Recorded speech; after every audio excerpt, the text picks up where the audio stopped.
Pasukan Sriwijaya FC terus memanfaatkan waktu persiapan yang singkat jelang bergulirnya kompetisi Liga 2 2021 yang tersisa 3 pekan. Memaksimalkan waktu tersebut, awal pekan ini Sriwijaya FC meningkatkan intensitas latihannya.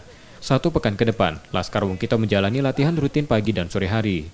Porsi latihan lebih untuk meningkatkan kondisi fisik dengan intensitas tinggi agar mengembalikan performa pemain pasca libur panjang.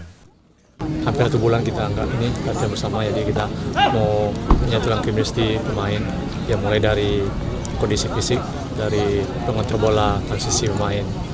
Cuma itu aja.